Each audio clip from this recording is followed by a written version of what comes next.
What is up, beautiful people? It's Wolfbrother Mythos, and this is Wolfbrother Hobbies, and welcome to tonight's show. And as always, I am joined by one of the greatest teachers in all of North America. I do not claim that, but thank you. This is Rob from the Miniatures Paintbrush, and it's my birthday tomorrow. Tomorrow's the birthday. That's awesome. Yes. And how young are we turning? 52. 52. Very nice, sir. Very nice. Brother Archer, much love to you too. Wybird, good evening to you.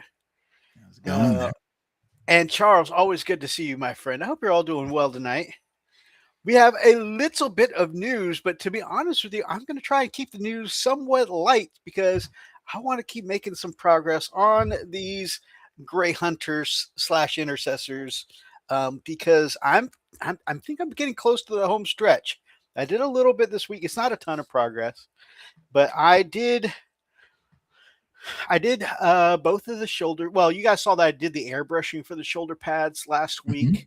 Of course, the decals are on now, and I did the striping on the shoulder pads, which I'm not a big fan of freehanding with my limited ability, but I really think it really makes a difference on the Gray Hunters.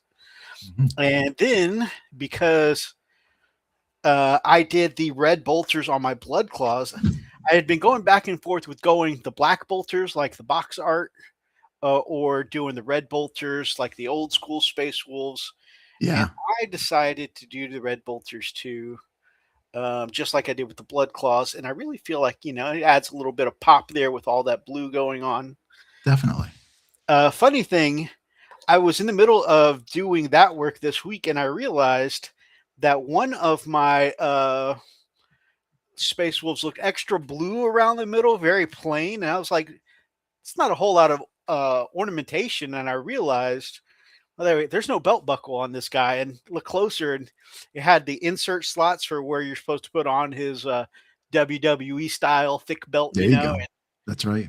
and so I had to pull that out, the bit spots, and get it painted up. And I was like, oh, okay, well, Looks that good. brings up the color so much better. I like that fur.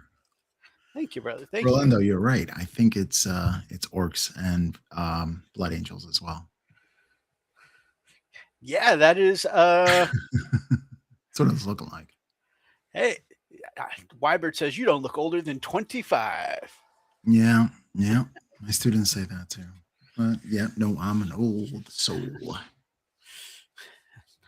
but a young looking man. Oh, thank you. I think Blood Angels and Orcs is a great call. Mhm. I feel like because it's a starter box, and I know the older starter boxes, they did specialty Space Marines like Blood Oh no, it's Angels gonna be and generic. Dark Angels.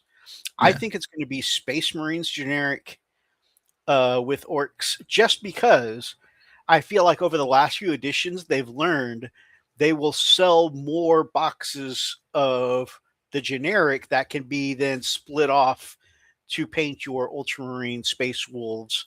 And they may even be Blood Angel colored on the box. I don't think they'll come with Blood Angel specific bits Right. because I want to say that they're probably looking to sell as many Space Wolf kits off the jump. See Arnold, good to see you.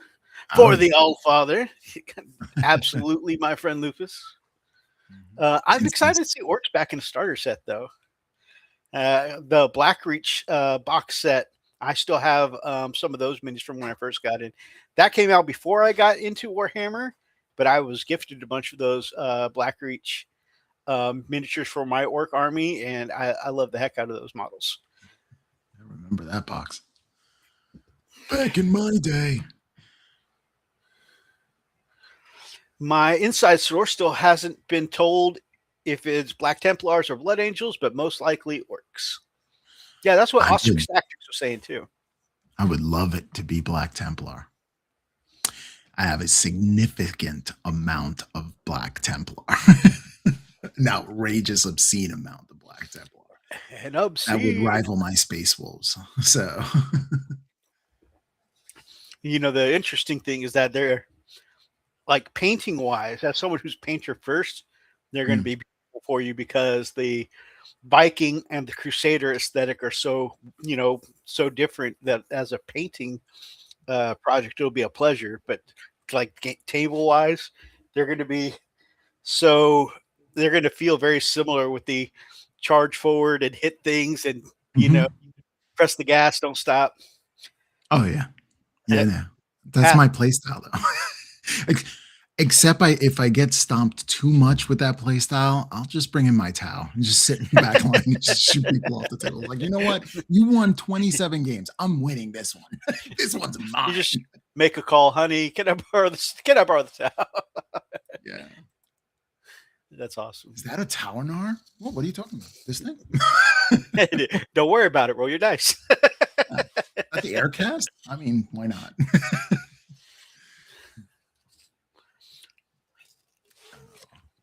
So that That's is true. literally all of my hobby update this week is these 5 guys, and I'm literally down to just tiny things like going around doing up the little fetishes around their armor, like the the ropes with the different charms and fangs and Yeah. uh, bullet casings and stuff like that. Just the little things. Um, and oh, I did also.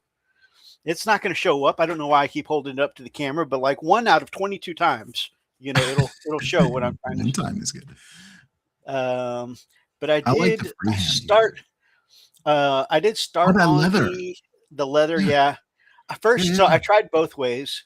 Okay. Unfortunately, I don't feel like my fine tip brush control Mhm. is as good for our other friend's way method. Oh, okay. So I didn't back to doing kind of a little bit more of the wet blending, Okay. like Yep. you talked about, and that actually worked a lot better for me. I don't Yeah, think easy. I didn't have the exact colors. I was going with my Pro Acryl colors, and I Mhm. don't think I had the colors on hand to quite take it up bright enough. I mean, it looks So great. I'm going to That try looks and like take it up leather to just. me. Thank you, brother. I'm going to try and take Yeah. it the highlights just a little bit brighter. Mhm. Um, probably take the colors I have and mix in a little bit of like an off white or cream color with it. Yeah, usually I really put a lot of effort into putting into my space wolves, like a ton of effort. That takes forever to do. But when you're painting 30 and 40 at a time, you're like, you know what? If I can do it quick and it looks good, I'm good with that. I It's funny because as we talked about before, um, I didn't really get too far with my airbrush at first. I uh, I did like you and punished the airbrush because I couldn't master control of it. So I put it in a closet for like a year. Right. Makes Uh, total sense to me. yeah, yeah. This is your fault. That's right. And so I look I at you, cause me pain. actually got pretty decent with wet blending. With a straight up paintbrush early on. Mhm. And so I feel like having gone from there to doing projects with airbrush and then coming back and on the Space Wolves doing a lot of the wet blending by hand again and Yeah. mixing the two styles of blending that I've learned over the course of years is really it's kind of neat to see it accumulating on this one project. So like Yeah. all the bits of fur and stuff like that, and on the leather, I'm wet blending by hand. But obviously, trying to follow along your tutorials, I'm doing the armor by airbrush and stuff like that. And so, it's been a great place to try and exercise like all the skills I've picked up along the way. Yeah. Painting is fun. It just takes a long time to build up those skills. It just Yeah, takes but time. seeing your progress is definitely feels very rewarding. Oh, I yeah. I Yeah. always feel like hobby painting is definitely for me one of the pinnacle of the feeling for the idea that the more you do the better you get, Right. because like there's a lot of things like you know uh, uh lifting weights to get better at it takes a long time. Yeah, sure. Sports takes a long time. Even things like video games, I've been playing Overwatch for like 8 years, and a lot of times it's hard for me to see that I've gotten any better. Mm. But like with painting, it's like I can easily go back to something I painted just a few months ago and see the painting has, I mean, the practice has been paying off. I see It's improvement. awesome. That's when So you it's that's when you cool. go to the painting desk. You're like, oh yeah, let's do this. Yep, absolutely, absolutely. Yeah, Well, I enough love your about me, work. brother. What about you this week? How's your week been? Pretty awesome. Pretty awesome. I had students last week, and last week was outdoor education, and I stayed behind with the people because I like helping the misfits because I was one. So, those people that did not go on the trip, I got, paired with, and we had some nice community circles and we shared a lot and it was pretty cool. And, I always try to breed confidence into people and to uplift them and to smash biases and racism and all that, negativity and just transcend that stuff. And I had a rough childhood myself, and I said, I had a fight, and every time I struggle. I put 100% of myself into whatever I do, and everybody, they were very cool. They were very quiet. Like you could hear a pin drop. Everybody's like on the edge of their seats waiting for the next word. It was pretty cool. It was a cool experience, and not my usual, teaching Spanish, which is fun and interactive. Like today, we invented a game of sorry in Spanish where they're conjugating verbs, and they loved it. They were one girl won the game and yelled so loud, "The Office," and that is far away, came in and said, "Is everything all right?" I said, "No, just one of my students got really excited about a vocabulary game that we're playing." So anyway, they saw me. One of the people said, "You know what? When I came to this school, I'm new in the school, and I didn't have a lot of confidence, but you gave me the confidence. You gave me the confidence, and I not only had you for 1 week." And I'm jealous of your other students because I wish I was in your class. You're an amazing teacher. And she wrote me a whole birthday card like that. And I was like welling up with tears, right? And then That's so another cool. person came in, and another person came in just because they found out it was my birthday. People were making birthday cards for me. It was amazing. So that was today. As far as hobby is concerned, I was I did wolves, airbrushing tutorial wolves. That's how you met my channel, with my Fenrisian wolves. And I wanted to create a similar effect. Oh, how you doing, Gamesburger? I wanted to create a similar effect, but using the skills that I've had with web blending and just blending the colors in together. And I have my wolves for my head takers, and I got a very similar effect with the wet blending that I did with the airbrushing. And I didn't have to take the airbrushing out. And it was so satisfying and relaxing to do that, if I went a little too far, well, I go back and I'll go with the other color and just mix it up and it looks great. And I love, love, love painting organic shapes because they don't have to be perfect. They're not perfect edges or lines or anything like that. You could just mix colors in and it'll look amazing. Um, so I worked on 3 of those wolves. They're actually over there on the other side of the room, so I don't have them with me. And that was a lot of fun to do. My birthday weekend, a couple of things that's going to happen, but one of those things is my wife wants to play an AOS game with me again. Nice. But her flesh eater courts are so big, I guess, that the army is so fleshed out that she doesn't have a want for options. Let's just put it that way. She wants to fill the little chaff infantry guys. Well, I have 120 of them. She could flood the board. Like it's just insane. I got max levels of everything, min max everything if you want to. And she has been toasting me on that board. So building up a Slan for my Seraphon army to come in, That's awesome. and it's like, yeah, yeah, absolutely. We have 2 more spells to be cast. No, 3 more spells to be cast. 3 more unbinding spells for those spells that she's going to throw in. She's going to have a heck of a time. And I just got a Bastillodon, another dinosaur, and I can Nice. cast him. He can basically deep strike with a spell. And as long as he's 15 inches from the caster and 9 inches away from any enemy, you can just So put it's it a in there. summon, like in Final Fantasy. Yes. Yes, that's very Yes. cool. And I'm playing the old ones, the ones that created the Eldar orc. Okay. So What? I'm playing the old ones, man. So it's so cool. And so yeah, I'm gonna be an Islam master and a star master. And I'm gonna see how she's gonna contend with that with Huh? Mhm. Let's That's see. pretty awesome. Yeah, yeah. So, yeah, for horde army, yeah, I have a lot of horde armies, but I'm not. I don't. I used to shy away from painting a large amount of models, and now I'm getting into the flow. Like I'm getting into the flow. Like, oh, Yeah. I can do that. I can do a horde. I can do that. That's why my orc army. Oh boy, oh boy. I'm not even going to talk about that. I have the boxes. It takes up a third of one of my closets. Let's just put it that way. That's the orc army only. Yeah, That's it's so cool. ridiculous. Yeah. So that's what I've been up to. Wet blending, having an awesome time teaching. I put up a new video of my screaming bell. Oh, I That need. was a great one. I watched that the day you put it up. I need to go back and comment on it. Oh, But hey, that thank you. was well done. Yeah. Well, yeah, it was just a fun little project that I did with the Skaven. And I do have a Skaven army. It's relatively small.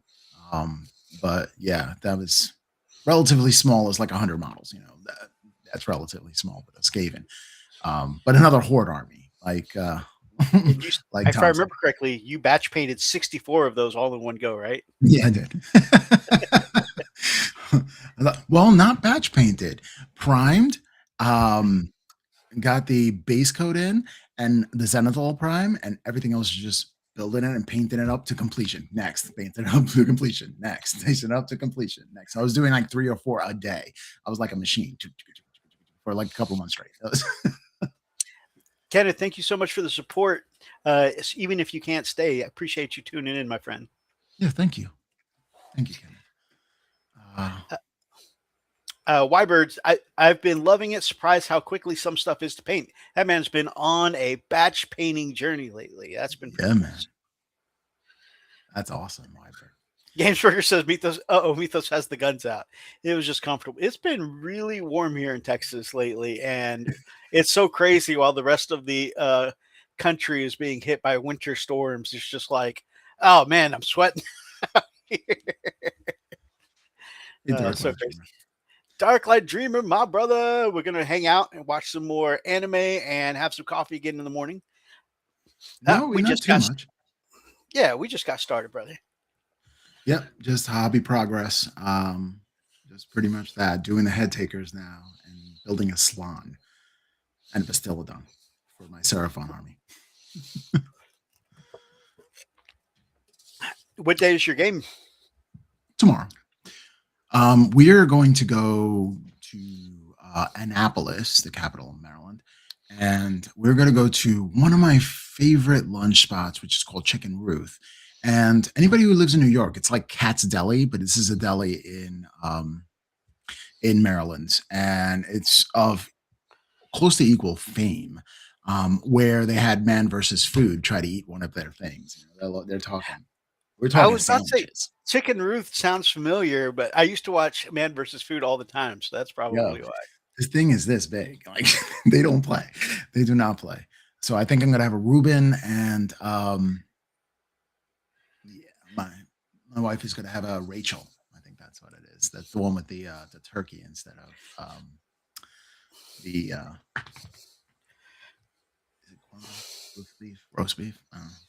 But yeah, I'm gonna thoroughly enjoy that, and then walk around the area because there's ship, the Naval Academy is right there, and it's like a port, so it's pretty cool. We can hang out for the afternoon, and then when we get back is when the AOS game is going to start, and I'm going to see how she deals with the Salon Master on the table. Oh, big Ooh, frog. Kenneth says it's been 95 to 100. Ooh, that's Goodness, toast. what? Where you at? Where are you about? Is that California? Is that Lower Texas? The word mutt always makes me think of Mamut from the Thundercat. I love Thundercats. Mamut. That's right. Thanks for the non-freedom units. Man, I'm not sure these days here, I'm not sure it's freedom units either. I'm going to be honest with you. Oh, man. Mini Warmuck, good to see you, my friend. How's Brother it going, Daz, man? oh, in there. Chris, thank you so much for dropping in, by the way. Chris has a live stream as well. I dropped into the Not J Really? live chat the other day. Oh, check that out. And yeah, it was some chilling, painting, and just some good discussion. Not J Tabletop Gaming. I'm going to link it in the chat there. And that way you guys can also check it out. Like anyone who enjoys chatting with us, I'm sure will enjoy chatting with Chris there on the Not J Gaming or tabletop, Not J Tabletop Gaming channel as well. I can speak sometimes. Sounds like Australia. Ah, yeah. That sounds right for Australia. And while it's David winter Johnson. here, that means it's summer there. So, yeah. Yeah. Yeah. Australia, I don't mess with. Anybody who lives in Australia, you got props. And we got Mini Warma and Gamesburger, both in Arizona. So, anytime that I complain that it's toasty here, they've got it worse for sure. Yeah. Yeah. Absolutely. Well, I'm looking at good nor'easter coming in, and there might be snow by Monday, and I do not want the schools to close. I don't. I have a lot of work to do with my students, and they're losing consistency. So normally have a few others on with me. Oh, nice. Yeah, it's usually kind of like we do. They stream together, and Nice. yeah, a good, team dynamic. People just enjoying hanging out with each other on the live chat.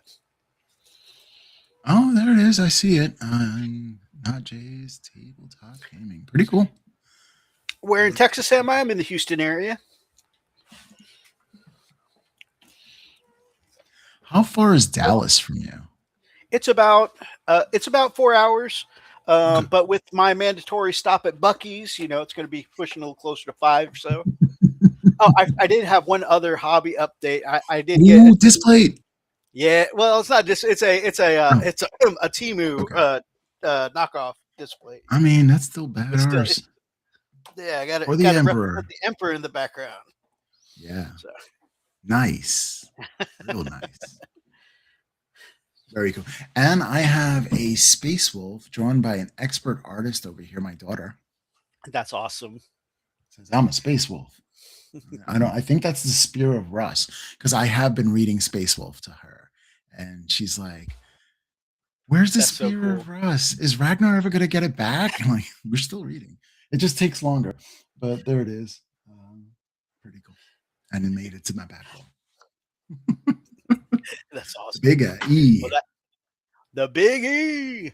Yeah. Sounds like the Big Easy in Holland. The big Awesome E picture. Yeah. Got you. At Buc-ee's, it's one of the few. I'm not sure anybody who out there. Many of you, I'm probably sure, unless you're from the U.S. South.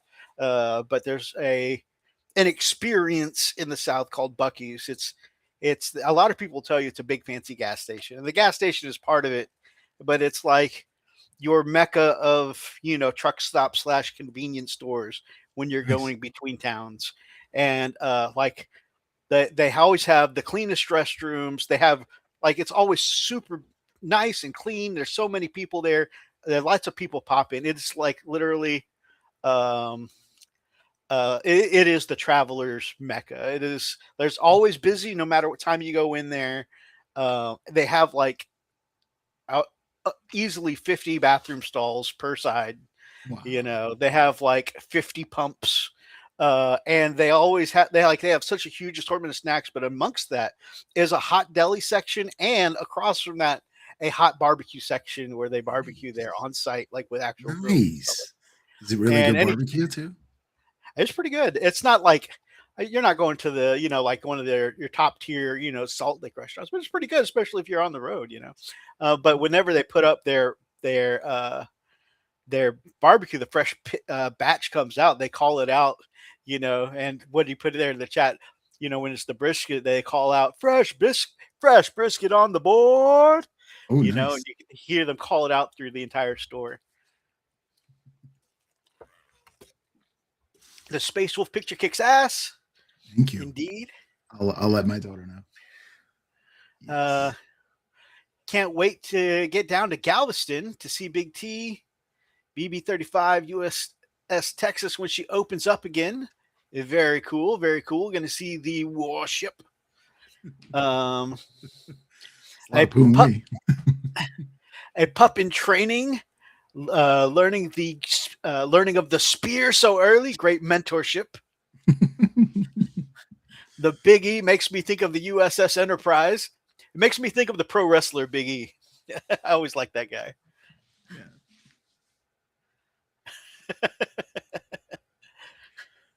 I just keep on looking for John Cena. I haven't seen him yet. Dazrock. Dazrock makes a great point. As far as fast food barbecue, it is the best fast food barbecue in Texas. That's a good point. I Yeah, I just wish want. they had bone in. I wish they served ribs in general, but like bone in ribs would be great. Oh my goodness. Do you know of places that are excellent for Texas barbecue? Because when it comes to Texas, y'all like the barbecue like we like our Obey. I I'm not a barbecue purist myself, so like Mhm. I would not be the right person to ask. Okay. I like to eat, and anytime that somebody's tossing meat on the grill or the smoker, I'm ready to eat. Nice. Nice. um, that's about 50 miles west of me in Gilbert. Hmm. I'm guessing a Bucky's, 50 miles west, Or Dallas. or Okay, you already Dallas. mentioned that earlier. It says in Gilbert though. Oh, I see. I guess we'll see. See, for me, it's the opposite. If it's a 4 hour trip, I get there in three. Oh, okay. You're one of the speed demons. I'm a stopper. I uh I always anytime I'm doing a road trip, I'm going to stop one or two times Yeah. more than the average person because I get bad highway hypnosis. I need somewhere to stop, walk That's true. around, talk to Mhm. people because I'm gonna get sleepy. Yeah. I did this one thing. I get the same kind of hypnosis, but one time I had to go from Maryland to Tennessee, and that was a 7 hour trip. And I was like, oh, great, right? So I said, well, I don't want to put that many miles on my car. So I'm going to rent a car. And at the time, I was told that I can rent any car I want. So here I was in a BMW. And man, could that thing go? It was exciting. And I was like, is it 7 hours already? what's, go- what's going on? You know, White line fever. Yep. white line fever. Oh yeah, I'd never heard that one, but yeah, I think that's another great way to mention the highway Yeah, hypnosis. that's Um, true. I get that too. yeah, my company always says, all right, you're going to rent a vehicle, you're going to pick whatever's the cheapest one available. And if you use one outside of the company's network, we need like a 2 paragraph explanation of why. Oh, brother Archer, are you a truck driver? You do 10 hour labor hours? 7 hour drive, that's light work. Hey, for me, anything above 6, 7 hours, I get to fly. Well, Wybird, my first car was a Mustang GT convertible 1988 Oh box yeah. body. So I Hey, know about a nice little 5.0 Ford. my my first car was a Mustang 5.0, but it was the LX, Okay. and the 95 Oh, was the nice. first year that the LX came out with the 5.0. Nice. So, So we were yet both another Mustang. cool thing we have in common. That's right. That's right. I'm not going to tell you how that one ended up, though. I I I donated mine and got a responsible car. Oh yeah, something responsible like that happened for me too. Yeah, yeah. Let's go with that. I'm still saving for a Corvette though. I do want to have that before I die. Uh, Bro, caffeine and nicotine 9 hour drives would stop. Oops, I missed it. I can't see it anymore. one stop for diesel. That's my speed. With the wife and kids, I got to make some stops, but for me, I usually don't mind. Oh Mm. yeah, man. You got that. You got that force of willpower, though, man. You can just mentally muscle your way through a shift, no problem. Me, man, I got that itis. And if I stay on that highway hypnosis too long, I'm gonna be out. Rub it in with the Mustangs. Hey, that was the first car, and that was just because inherit. My mom passed it down to me. So Oh, holy mountains. Mythos donated his to the city of Shelby. Yes, yes, I did. After I wrapped it around a phone. Oh no. Oh Yep. man. Yep. When I first got it, I thought it was fun to burn out tires until I found out how much tires cost. It's like, nope, we're getting Pirellis and just going to stick to the road. Thank you very much. 5P save the manuals. Nice. Nice. Celica GT. That's a fun little car. Very nice. Very nice. Corolla hatchback. Nice. Good grief. Mustangs. I once had an '89 Celica drop top. Really? That was convertible. That was nice. That was the That's first fun. one like I ever bought on my own. Like I said, I got the Mustang from my mom, Right. but the Celica was like the first one that like I personally bought. That felt like my big boy car. The story about my Mustang is I went down to Maryland from New York because there was a Z 300ZX for sale, and it was the older one with the T-tops and stuff. It was white with tan interior. It was perfect, and I was like, oh, they just put it up. They just posted it that morning. I woke up at 5 o'clock in the morning and raced down to pick this thing up, and it had sold. It had sold, but on the lot right next to it, I was like, well, there's a Mustang GT convertible. I could do worse with that. And the best thing about that is that when you press the button, and the top went down, and you're riding on the boulevard in New York City where traffic is slow, and then all the heads turn because you have the music playing, especially the ladies. It was amazing. It was white with red interior. It was very fun. I had a 1982 Grand Prix with a mid V6. Nice. And then Archer said his first car was a '91 Acura Integra, absolute Those piece of are junk. fun. What? But I drove it a couple years. You can bolt things on that sucker right there. The Integra? Yeah. I've seen a lot of people hype those cars up. Really My first car was a Vauxhall Cavalier. Ooh, Vauxhall. Wow. Well, it is Australia because Vauxhall is Chevy. Okay. Yeah. In other countries. Got you. Yeah. I had a blue, like a frosty blue Chevy Cavalier when I first met my wife. But Vauxhall is very practical.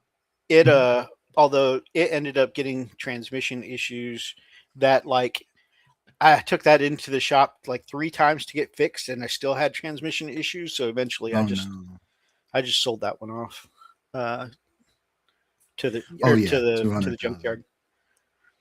Brother Archer. Mini Warmutt says, seriously, my first car was a 1978 Toyota Corolla hatchback. Good grief, Mustangs, whatever. Oh, so it is UK only. They're very practical, the boxes. It's funny. I've had a good bit, like not all of them, but I've had a good bit of the cars on this list. Sounds like we all have good taste, is what it sounds like. Yeah, absolutely. I had a Galant VR6, VR4. No, VR4. It was a 4-wheel drive Galant Mitsubishi. That was the next car I bought. It was Rally Art edition. That was fun. And then I got my Accord, which is touring edition. So it has that V6 VTEC engine, which a lot of people like to put into Civics if they can shoehorn it in the front or take out the back seats and put it as a mid-engine sleeper. That's pretty cool. So I have to watch out somebody doesn't steal my engine. It is a fun engine. It goes to 140 pretty quickly. Not that I know. Sure. Somebody's been Tokyo drifting around the back roads of Maryland. I see. Definitely not. It's a front engine. No drifting allowed. Now the Mustang drifted. It tail swapped. It's like sliding everywhere. I was doing the counter steering. That was fun. And what else? I have a Toyota Highlander. That's the family car. That one's pretty new. I was going to get an Elantra N because they look like fun, but it's like, nah, same price. I'm gonna get myself a SUV for the fam. Oh, and just to put it out there, when I say I wrapped my Mustang around a telephone pole, I don't mean for it to sound like I got it and did that immediately as a overzealous teenager.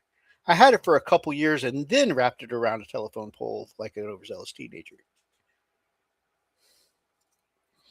And that's a day I learned an additional lesson about physics. Oh yeah, yeah. Yeah, I Because always try with physics. It's tough. because man, I was on the back roads and I was supposed. Oh, I had ended up picking up like the next person. I was working as a manager at a an American location that is famous for selling roast beef sandwiches, right? Mhm, mhm. And the second shift manager was like 3 hours late coming in to relieve me, and I was supposed to have a date that night with my girlfriend. And so, anyways, I rushed home driving what was probably not the speed limit, got changed, and used up like half of his lives that day. Yeah, I Exactly, see that. exactly. And I ran home. I didn't even shower. I just basically, did the quick sink bath, toss on a deodorant and a clean shirt, and out the door because I'm like 3 hours late, and so like Mhm. I'm already used up all my get ready time. And so I was like messaging my girlfriend, like, I know I'm running an hour late because of work, I'm on my way, that kind of thing. And so I was like, I'm gonna take the back roads to get to her house even faster. And young impetuous Mythos was going around these back roads way faster than he knows he should go. And there was this curve, maybe 15 minutes from our house, that we used to Mm, jokingly call the kiss your ass curve because it was mm. such a sharp curve that you're basically making a U-turn. And we were always joke that if you were in a long enough car, you could almost kiss the back end of your car because Yep. how fast you were turning, or Mhm. and so anyways, so that the kind of, if you can't see the other side, obviously you should slow down. And Mm. I may not have done that, and I get across the other side, and I'll never forget the detail I can remember from that moment. Like, it was one of those, like, I was going fast enough to where I couldn't have seen it for more than a blink or two, but there was a Big Mac container in the middle of the road, Oh open, no. Oh and a no. deer eating out of the Big Mac container, and just sitting there, Yeah. and it just looked up at me while I've got with the lights and engine and everything, and it just looked at me and continued chewing. Like, no What you gonna survival do? instincts. What, you gonna hit me or something? What's going on? You gonna hit me? So I jerked my wheel to the right real quick, thinking I was just going to jerk it to the side, pull back on. Well, Mm, there mm. was no off road. There was no curb, no buffer. It was like, off the road and down into the ditch, right?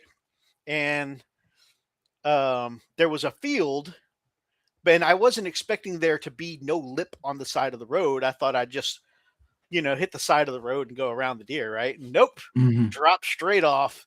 And next thing you know, I am flying across this field, and I'm Oh, trying to, like, I see the phone post way ahead of me, and I'm oh trying no. to turn the wheel, first all the way to the right, all the way to the left. But because I'm bouncing, I'm not making enough contact with the ground for the turning to do anything.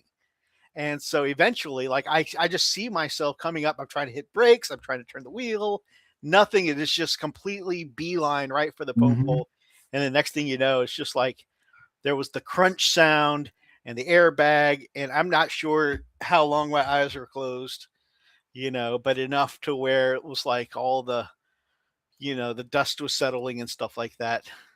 It was crazy. It was just such a, like, the crystal clear memory of that moment being around that curve and just watching it chew at me. Yeah. And just like not, I don't even think it blinked. But then also just the helpless feeling of like there is nothing I can do to turn, move, or stop this vehicle. There's the pole, and I'm like the knowledge I'm going to the pole. There's nothing I can do about that pole. He was pulled into that pole by fate like it was a damn magnet. Yeah, for sure. Mhm. Razzie Darklight says that the deer's thoughts. Man, that thing is going fast AF. Anyways, Anyway, I got I got McDonald's. It's not every day I get McDonald's. So if I'm going to die, I'm going to die with a full belly. Chris has a Mitsubishi Outlander Sport named Zeke. A fellow man who names his vehicles. Oh yeah, yeah. Mine is my Mitsubishi was Vegeta, and Really? yeah, That's the Accord is Goku. So my very first car, the Mustang that I was just talking about. Named it Zero for two reasons. A, because of the Gundam Wing Zero in Gundam Wing, nice. but also because as a Mustang, I used to brag about how fast it could go from 0 to 60. You know, in Mm. the little pamphlet, they listed as 0 to 60 in under a full second flat. You know, and so it's like, well, I can go 0 to 60 in 0 seconds. Yeah, uh, that's if you got the tires to hook up. You got the race tires and change it up with ethanol pure. yeah. They used to fudge numbers like crazy back then. But was yours a Shelby? No, yours was an LX. You said. Yeah, it was an LX. Yeah. Living in Illinois for 7 years taught me not to turn the steering wheel when an animal is in the middle of the road. It is less dangerous to hit the animal than to go off the road. That's fair. That's I don't know that I would make a different decision now, just because I don't know if I could consciously make that decision. But definitely, I can definitely attest to, you know, turning the wheel definitely did have a dangerous outcome for me for sure. Yeah. That's rear wheel drive for you. Fishtail heaven. Ugh. Oh, I need to go back and redo some of the silver on that bolter. Apparently, I only did half the silver on this bolter. Oh. I did the bottom half and I just stopped. Like, okay, well, that's all I need to do. I'm gonna set this one aside to remind myself. And I didn't do the little bar up top either, so set that one aside to remind myself to do that one. But now I think we've talked about vehicles a bit, and I got in a little bit of painting there. So Nice. I think we can talk about some of the articles. Okay. I am again gonna post the link to recommend everybody check out our friend Not Jay's Tabletop Gaming, and he's got some great live chats there with a few of his friends, just like I like hanging out here and talking with my friend about wargaming and model painting and cool stuff. So check them out. And we'll pull up these articles. Oh, also, I just want to take a look to see. I added a new command to Nightbot this week. Oh, there we go.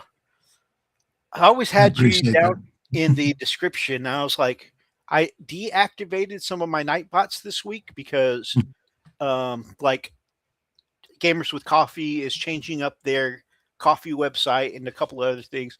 And while I was changing it around, I'm like, well, I keep TMP in the description, but why don't I have him in my Nightbot? So I appreciate that. Thank you so much. I appreciate your face. How about that? See how you like it.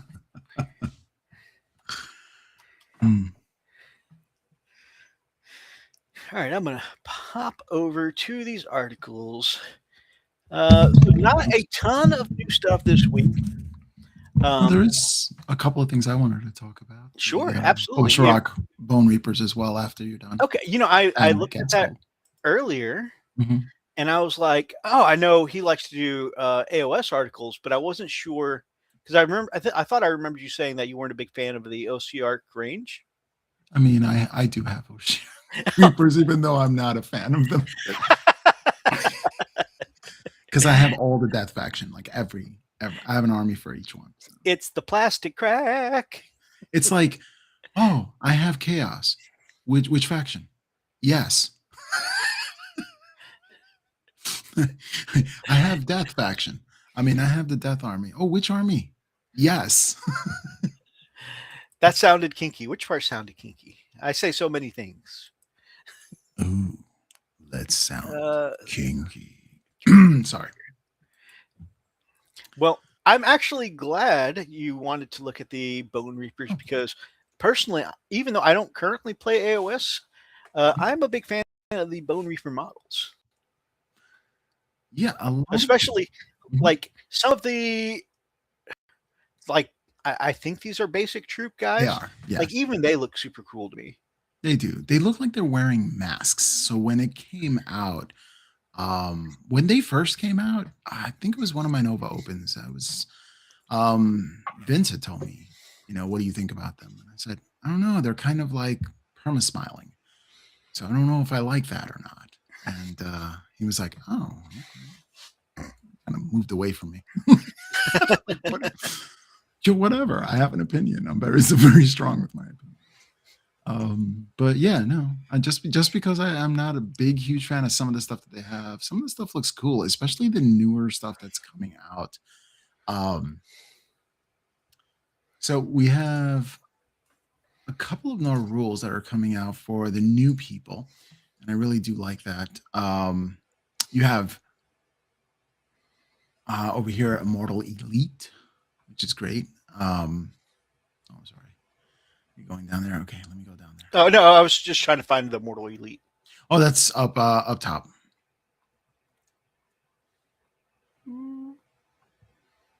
The Traxxas? Oh, no. Oh, I'm It's on the wrong it's a page. rule.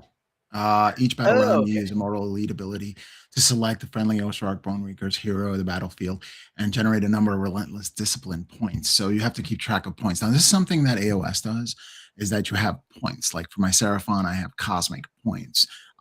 For the Flesh Eater Court, you have noble deeds points, and you accrue them, and then you can do special things with them, like bring more models back from the dead or something like that. So it's pretty cool.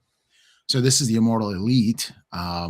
It's more to the top of the page. And No. in fact, it's where that first picture is, all the way on the top. Yeah, and keep going down yeah, keep going down a little more, a little more. Wait, are we on the same article?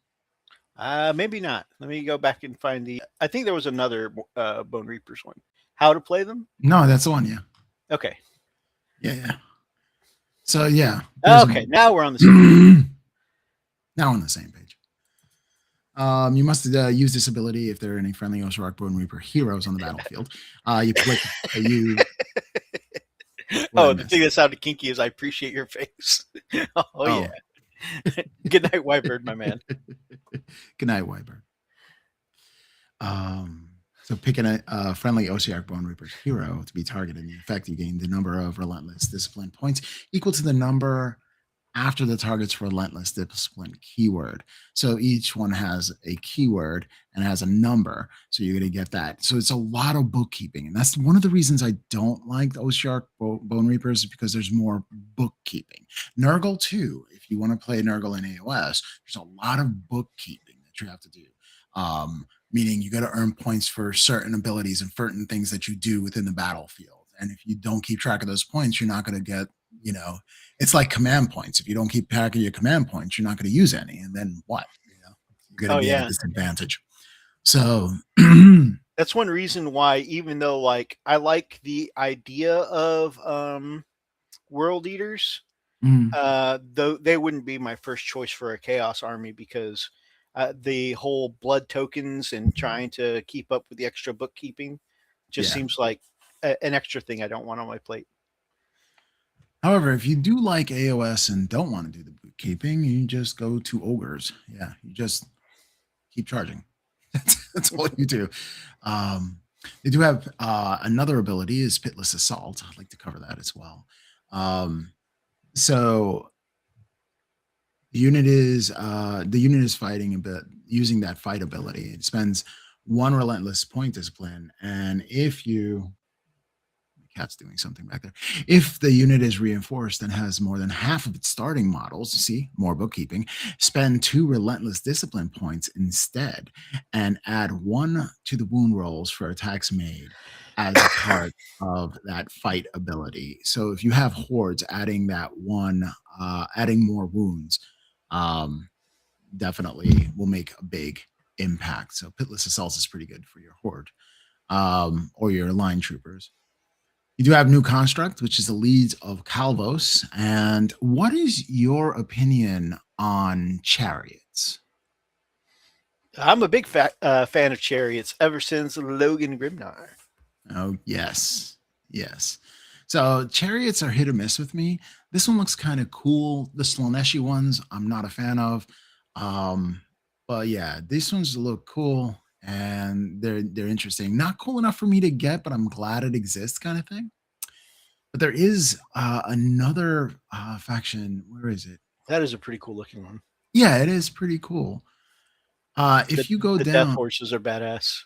oh yeah, there are these people in cloaks. They look cool. I might get that unit. And what was the name of that unit? Hero. Anti-hero 1 Ren. So if you're going up into hero, you get +1 to your AP, for example, Arnold penetration, which is Rend. But there are, if you go down one more picture, you're going to see these guys in cloaks. Oh, they look so renegade and badass. I think I'm going to pick them up.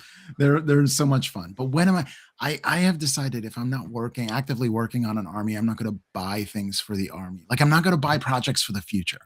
Okay. No, I'm only going to buy projects that I'm working on currently. So if I need some more Space Wolves while I'm working on Space Wolves, great. If I need more Slan if I need more Seraphon while I'm working on Seraphon, okay, that's fine. But I'm not going to do, all right, future me is going to have this project because future me sometimes don't get to that project 10 years later, you know? And then I have a model which rules are meh. Are Primarchs an exception? I mean, I do love Primarchs simply because I do like painting big figures. You know? I like pouring detail over that. So I don't know. I have a Primarch kick. And we'll see about that.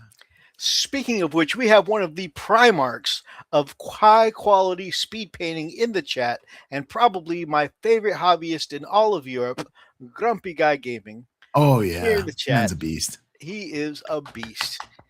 Yes, he is. The man paints up armies and can like get he's them. Eating breakfast. Yeah. By the end of breakfast, he'll have 4,000 points of an apocalypse army painted up. Oh yeah, sure, no problem. He paints with his eyelashes while he's sleeping. That's how he gets the really fine details. Yeah.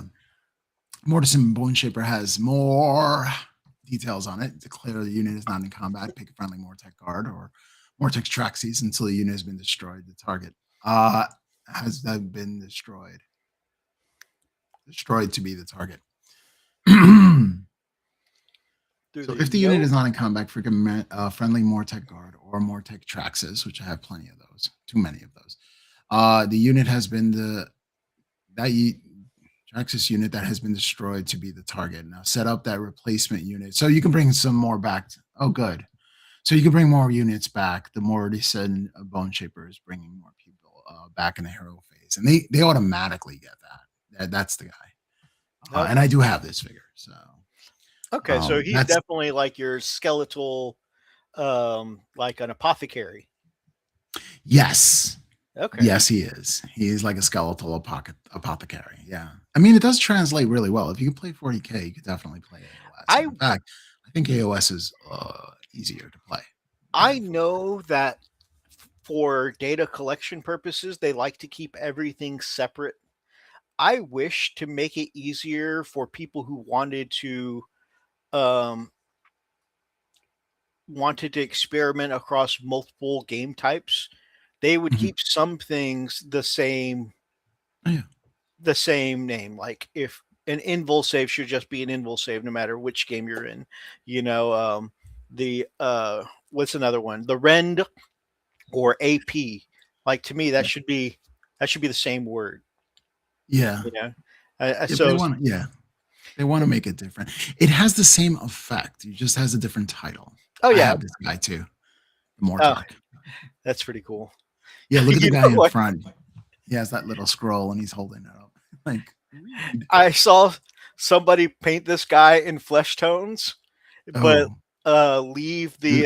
the crotch area white, so it looked like an old guy wearing tidy whities.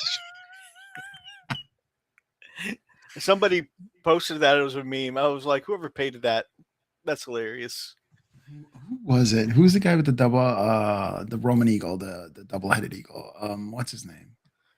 Gosh. He has old gold armor and gosh. Is I think he's an inquisitor. Starts with a C, I think. Oh, Um Kodiaz. yes, yes. I seen somebody paint that section white as well, and it definitely looks like he has a thong on or a big diaper. But Oh man, my favorite is the people who paint that up as the big green mechanical trousers from the wrong trousers.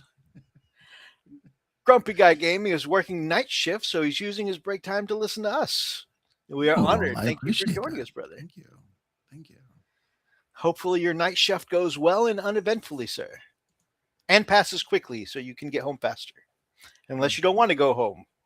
Whatever it is Unless you're you want. I hope you get what you want. unless you're painting your new army right now while working at the same time. Just using your brain power to lift the telekinesis to lift the brush and paint. Telekinesis painting would be amazing. That's right.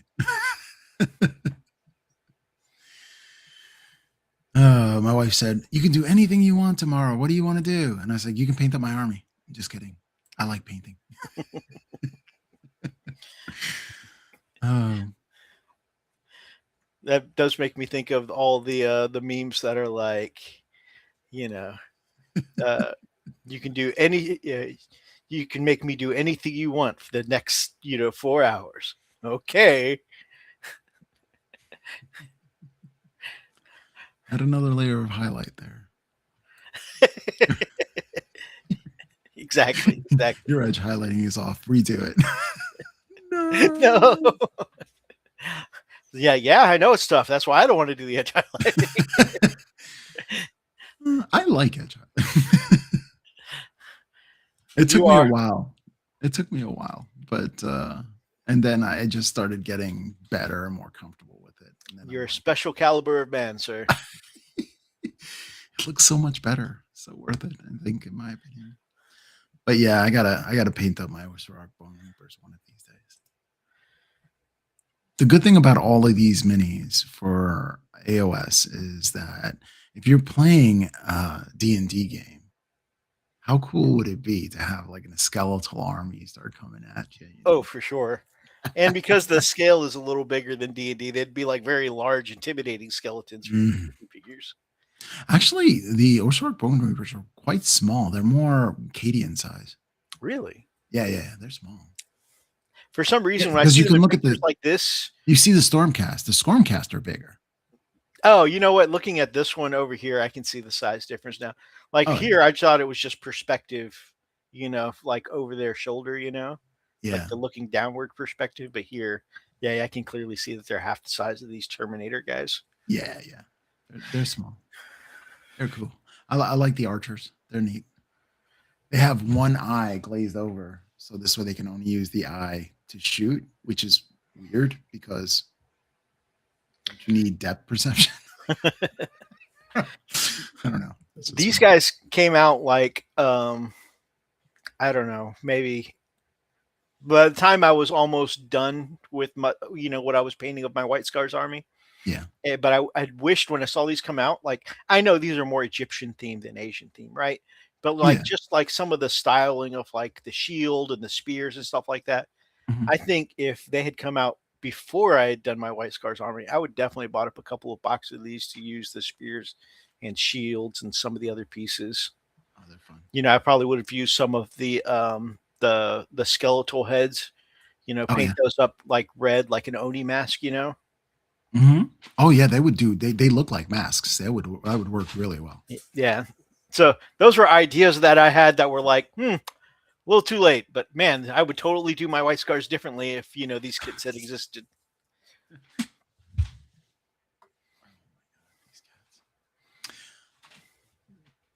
All right. I've moved on to. We're going to look at the archers, the triaxes, Yeah, and they've got triaxes and these. osseous bow, and ranged units are pretty good in AOS, right? Oh, Because they're not definitely. super common. Definitely. It's not really a game of shooting in AOS unless you have certain factions. But archers are definitely a preemptive strike here. Over here, you see that 18-inch moves. You have 2 attacks and 3 ups to hit and 4 ups to wound. 4 ups to wound stink. And 1 rend with 1 damage. So you're not really doing massive damage, but you might be able to take a model or 2 off. So this way, a unit is not full strength when it attacks you. So there's something in there. But the And baleful braziers with them is what it is. They subtract 3 from the control scores of enemy units. So these are things that are going to sit on objectives, get you those points, and have some range to detract you from charging in or getting too close. oh yeah, or imagine they could even be good like scouting ahead to like a middle of the board, but not on an objective, like maybe the flanks of the board. Mhm. So that way they could just keep pinging your enemy's objectives. So that way they have less and less objective control on it. Absolutely, Yeah, absolutely.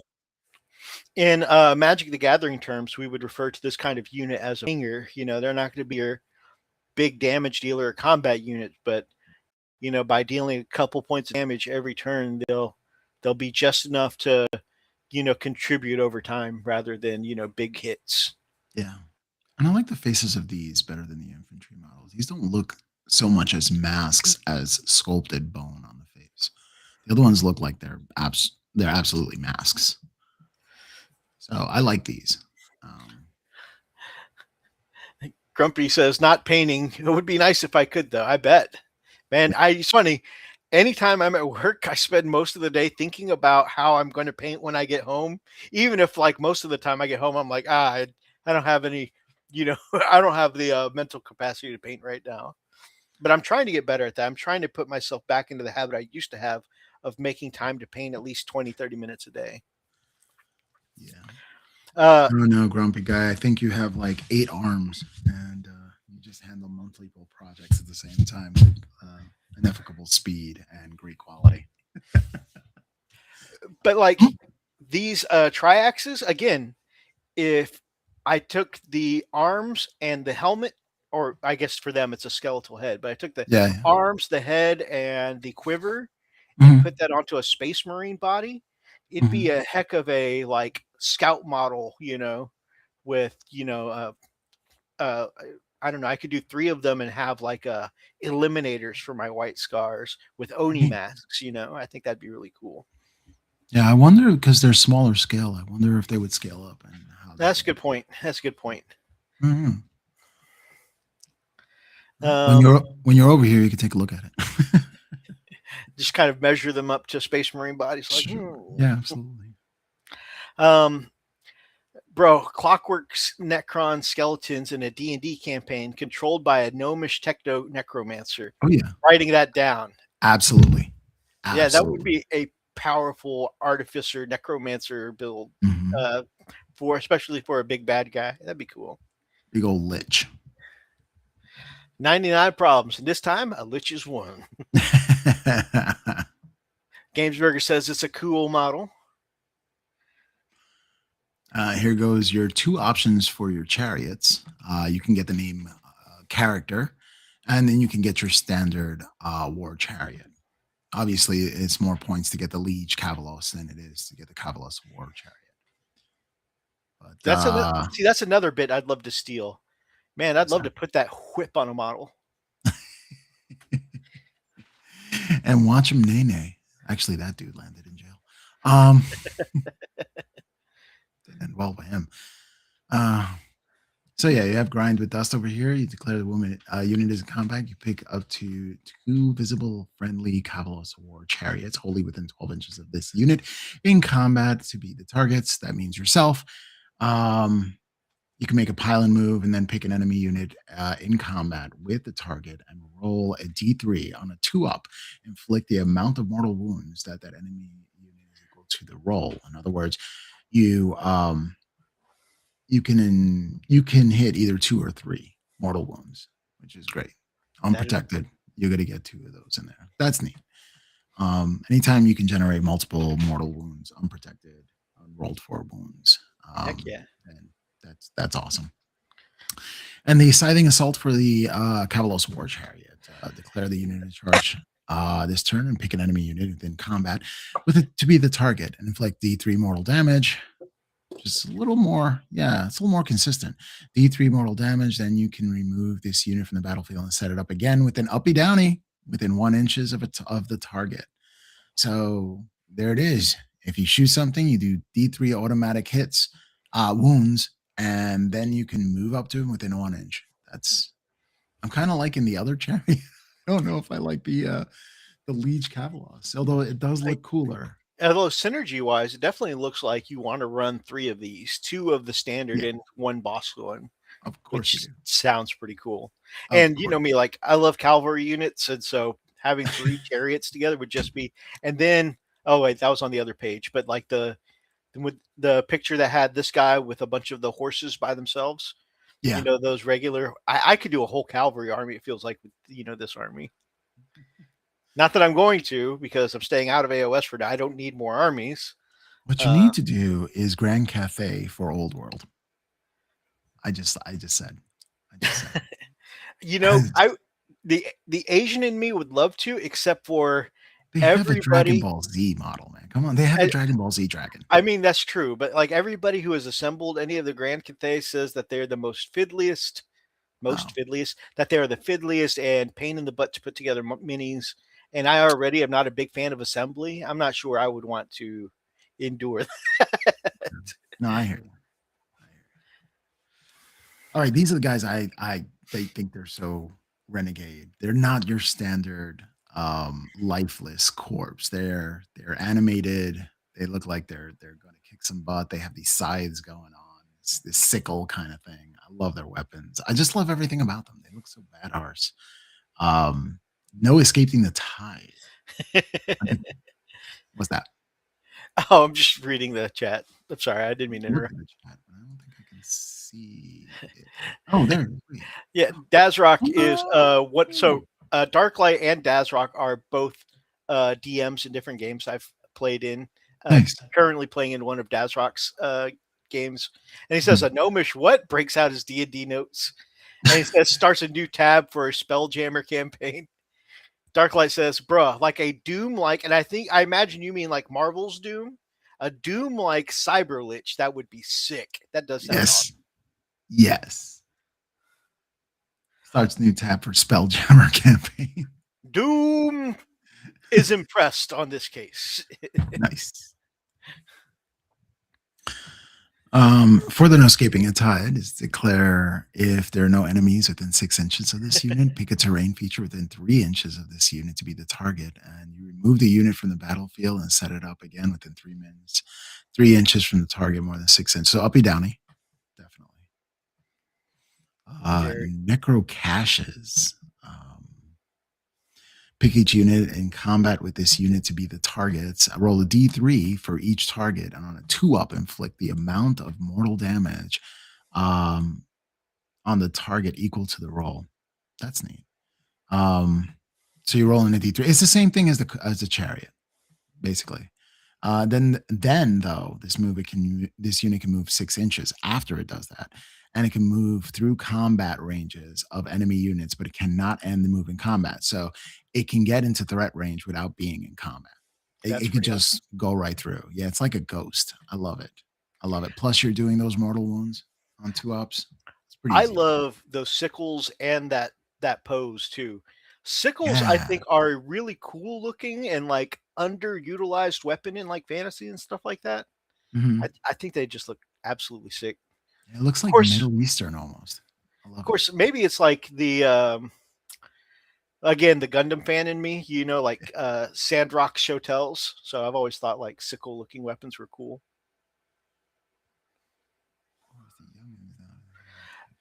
Necro caches.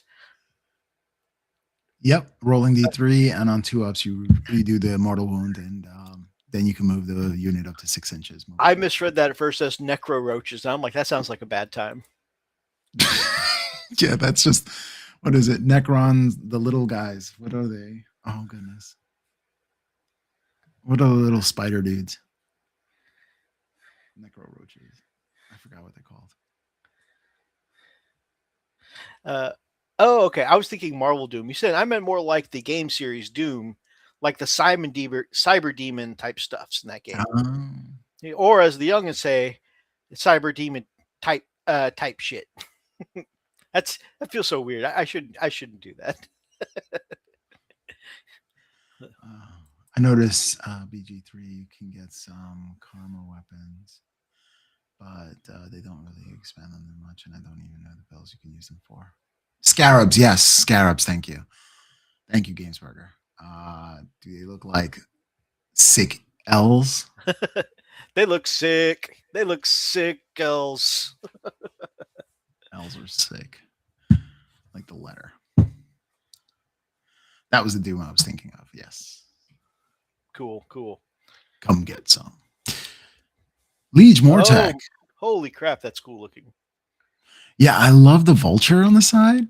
How cool is that? Because they pick up all the flesh and all that's left is the bone. And there's a bone tithe. They want to collect bones so they could shape it into their army. But this is a Liege Mortec. Once per turn, army reaction, you could declare a fight ability with this unit. Just like automatically. I think that's as a reaction. So in other words, if somebody, you fight first, basically. It's a fight ability, so Oh, what is that?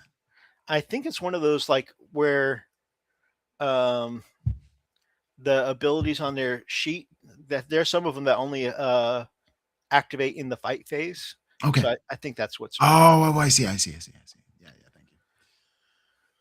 So effect is to pick a friendly visible Mortec guard or Mortec triaxes that we looked up before, or the Mortec crawler, which I'm not a fan of. Unit that has not used an attack ability this phase is wholly within 12 inches of this unit to be the target immediately after fight. The fight ability used by this unit has been resolved. The target can be picked to use either a shoot ability, as if it were your shooting phase, or a fight ability. very So nice. nice. Add 1 to the hit rolls of the target attacks the rest of the turn. Nice. The target range weapon have shoot in combat for the rest of the turn. Nice, also. And if the target uses shoot ability and it's not in combat, all of his shooting attacks must target the unit in combat with this unit. Okay, that's fair. That's fair. It's like pistols. You can't shoot out of combat, right? Or Yeah, can you shoot out of combat now? Probably not. I still haven't played 10th edition. I feel like the pistols just have to shoot what they're in combat with. I think I played 10th edition once. Yeah. I don't know if I'm going to play 11th edition. Not until you get in some rounds of 10th first. I mean, yeah. And the cool thing about having a wife that plays war games is that you can play any edition you want, whenever you want. Finish round 1, you feel tired, leave the game there because nobody's going to touch it, and come back tomorrow. Play round 2. That's so cool. I'm definitely blessed with that. That is amazing. Yeah, it is. I can't leave games up. Like we have a table here in like our our living area that we sometimes will pop out the fold out gaming tabletop to put on top of.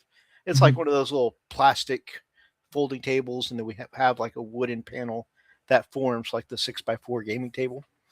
And all And four in so the head. bum bum bum bum. uh, but I can't leave that set up with a game because my cats love to like play and walk amongst the terrain, lay amongst the terrain. They'll Mm. occasionally knock stuff over. Uh, and they've actually, like, one of them, she loves to just play Godzilla amongst the terrain there, and they'll occasionally like bat models around on the tables. Like, I can't leave a game set up. As soon as Yeah. we're done playing, like, I've got to put away at the very least the minis. I don't mind so much if they knock around the terrain, but I got to put up the minis for sure. Mine gets on the table and they walk around like Godzilla, but I'm lucky they don't bat some of the minis over. That's definitely a line that you should not cross. Thank you so much for encouraging everyone to hit that like button, Chris. We appreciate you. Thank you. Darklight Dreamer says, "Baby, tonight we can play any edition you want." Oh yeah. Old Hammer is the best Hammer, second edition. Oh well, yeah, I like the Space Wolves in second edition a lot. Uh, Absolutely. I didn't come in until seventh edition myself, Se- and I have trauma from seventh edition, so I think eighth was my favorite. Second edition Wolves is when they came out with the Wolves, and the Wolves are supposed to be the executioners, so they were just better than everyone else, and that's what developed the Space Wolf hate. You know, really is unsatisfying about that. The more I learn about Warhammer lore, the less that title of the executioners bothers me. Like, so the wolves have this name, this title as the executioners, and especially Russ, Mhm. the man who allegedly threw down two Primarchs, Oh yeah. and not just threw them down, but disappeared them from history. Oh yeah. But like, Supposedly. all of the lore for being the executioner is in prehistory, Yeah. so that by the time 30K comes around, it's talked about in whispers, which is cool. However, um, so what you actually see in the Horus Heresy is most of the time Russ and the Wolves getting their butts kicked. And it's like Russ has this big scary like legend about him, but every time he faces one of his brothers, he just gets the crap kicked out of him. It's very disappointing. I'm not saying he needs to win all the time, but I'm just saying, like, you would think he'd win, I don't know, a fight or two. Maybe I he's guess letting them beat him up so this way it could be a challenge. like I guess like you could argue that he won the fight with Magnus, but that was mostly because for half the fight Magnus didn't fight back. I know. It's like the fight against the lion, which again, it's a gray area because Russ stopped fighting and then the lion knocks him out. But I mean, that's one for the loss. Against Horus, that's a loss. Against just like, he fights several of his brothers throughout the series, and they're all a loss. All the reputation lies in prehistory. And it's just like, it feels like an undeserved title. Like uh they should put quotation marks around the executioners, like the executioners. It's like, oh yeah, what they do? Well, they lost a lot. Yeah, but what did they execute? Um, 2 Primarch, 2 Legions. yeah, but it's like, point to me in the story where they executed someone. Right. Uh, it's like the boogeyman. You're not really sure he's real, but allegedly he'll mess a mother trucker up. Baba Yaga. Dan Abbott stories are always great. Yeah. Yeah. That's because the Blood Angels are the best. Convert now and be happy. Honestly, the Blood Angels are some of the loyalists that accomplished the most in the Horus Heresy. Like, like they have a great reputation, and you could argue that they deserve it. World eaters, word bearers, they show up and kick ass. Sometimes they eat their fellow space marines along the way by accident. Uh, they executed failure. I don't want to say that my wolves failed at anything, but they did have to make some tactical withdrawals. And then, like, one of like the supposedly one of the best Space Wolf novels is, the is it the Wolf Spear? I'm having trouble getting through it because Russ is just moping for most of the book. It is just like, please stop moping. Please stop moping. Could you get off the throne and like do some of that badass stuff you're supposed to do? He's like, which, I mean, admittedly, like, he's found out he's been used as a pawn in the whole, Magnus debacle, right? And admittedly, like, he's licking his wounds. He's sacrificed a lot of his men over a fake order to execute his brother. He's lost his purpose in life, and I get that. I get that. It's got to be a tough place to feel used like that and have sacrificed so many of your men. And Jesus, get off your ass and please be a Primarch. I can't take the moping anymore. I mean, Fulgrim stayed in hiding for a very long time. Let's see. The Horus Heresy books are all over the place, and most of them are not good. I would say, in the course that there are like 60 Horus Heresy books, I would agree that if we look at the majority of those 60 books, I would agree that the majority of them are not good. However, there are quite a few ones that I did really enjoy. I'd say at least a dozen out of the. And now, when you look at a dozen amongst 60 books, yeah, you're right. That is a terrible percentage of which books are good. A terrible percentage. But I'm sorry. Oh, nothing. I was reading what Gamesburger wrote. Oh yeah, like a dozen out of 60 books is a terrible percentage. But it's just it, and you're right. There's no coherent story, but it's just like, and for sure, some are highlighted. Some chapters are highlighted better than others. Yeah. But yeah, I miss when they didn't try to explain everything. I mean, it feels kind of natural that, people would like to see more stories of what happened with their favorite legions and chapters. And I mean, it makes sense to expand in that direction eventually. A little brotherly flesh didn't hurt anyone. 20% is not a good ratio. You're correct. Like I said, that's a terrible ratio of books to be good. So largely there are not great books, but there are many of them that I did enjoy. If you think about it, they won at tactically retreating. That's a good point.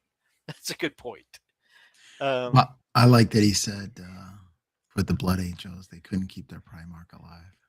Ooh. Oh, Sanguinius got him.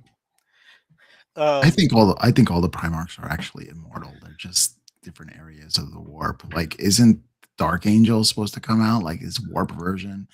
Or he gets a torsional soul and then he goes into the warp?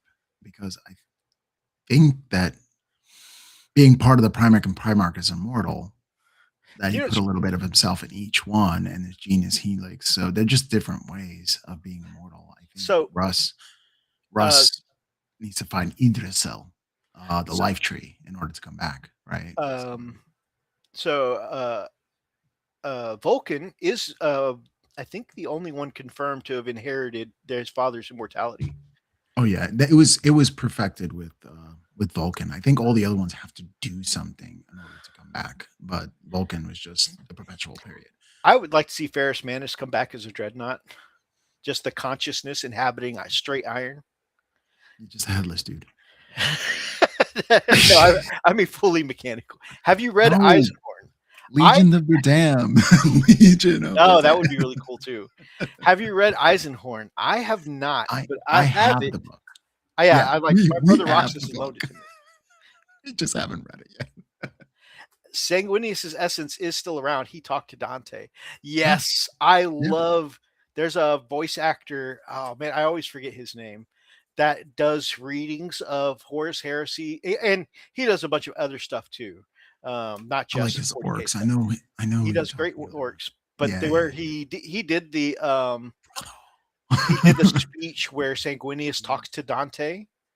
It is Yes. so good. He does like he's completely voice acting. It's not just a speech from Sanguinius to Dante. It is like a heartfelt, Oh yeah. soul ripping, like Yeah. He's almost you in know, tears. Like yeah. it's The serious. man pours the emotion into that scene. It is so good. Yeah. Yeah, I forgot his name. He has that little beard in there, and he's a wirely dude with spiky hair. Yeah. I forgot his name. Like Great. I mean, that man put so much emotion into it, uh like he made me feel dad issues. I was like, I wish I had a dad that cared about me like that. I wish I cared about a dad like that.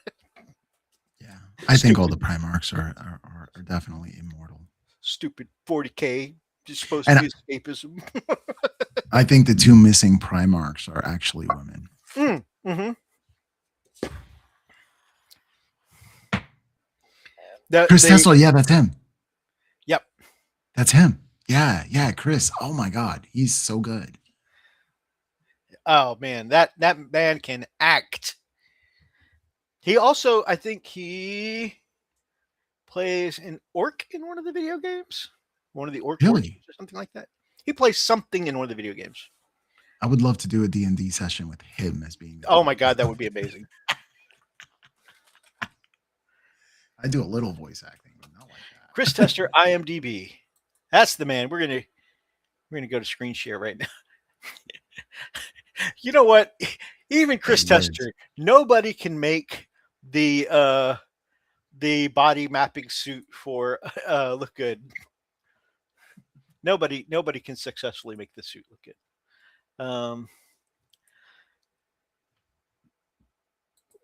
Okay, we're gonna go to the articles and arts page. You haven't changed that yet? Place. I had it on our faces while we were chatting.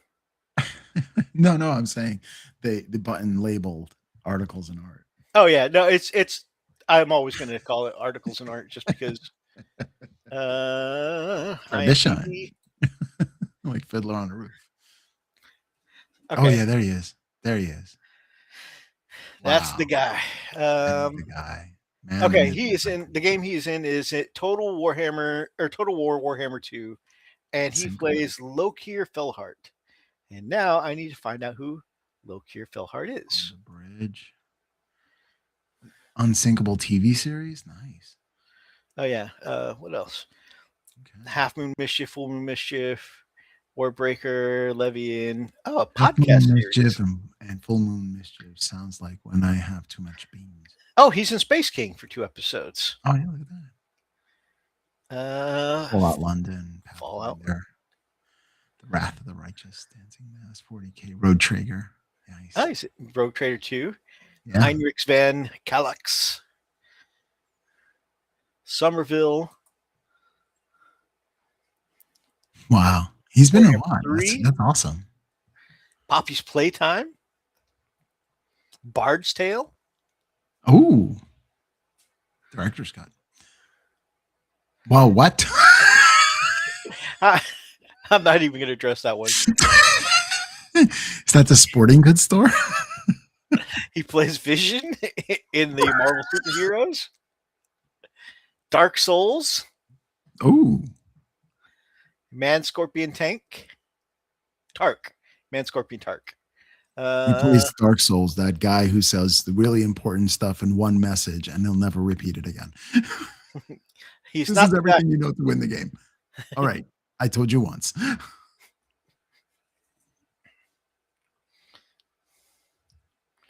Yeah.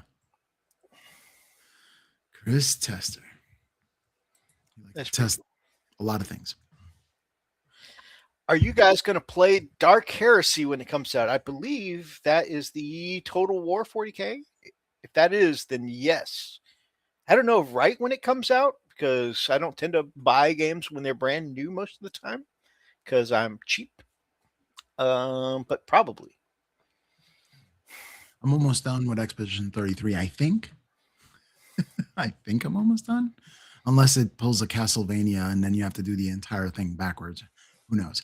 Um, but and once I'm done with that, I did pre-order the Forza Horizon 6. I like the 5. It was in Mexico. Now it's going to be in Tokyo, and I have the steering wheel and gear shift and the pedals too, so I can really get into it and play video Nice. games as if I'm driving those cars. It's pretty Very nice.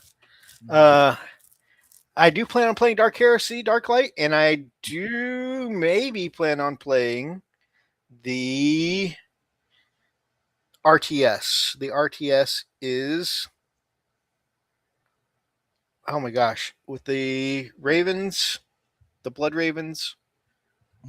This is the Baldur's Gate 3 style RPG with Warhammer 40K. If that's the case, then yes, I am definitely all in.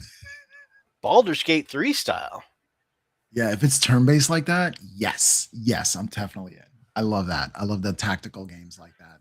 That is turn-based. Now, if it's real-time action, I don't think that quickly on that large of a scale. So people usually run me over. Like in Total War, I play Total War all the time. I lose all the time.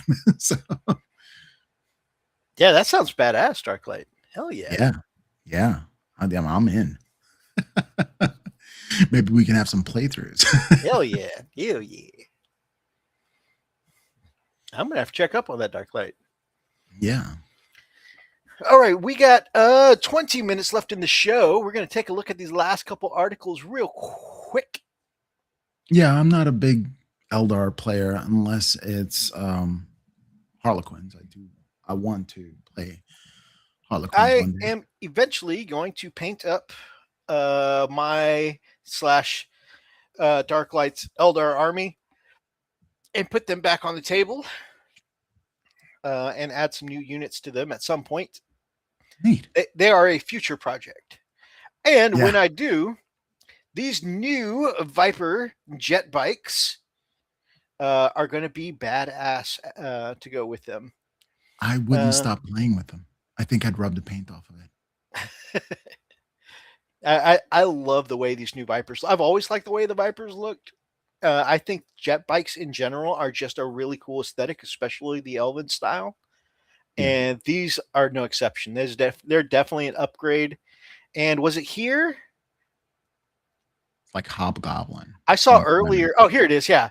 You can see they made this fully articulate, which, you're so on that way. us. Oh, you can see here our faces because I didn't change anything.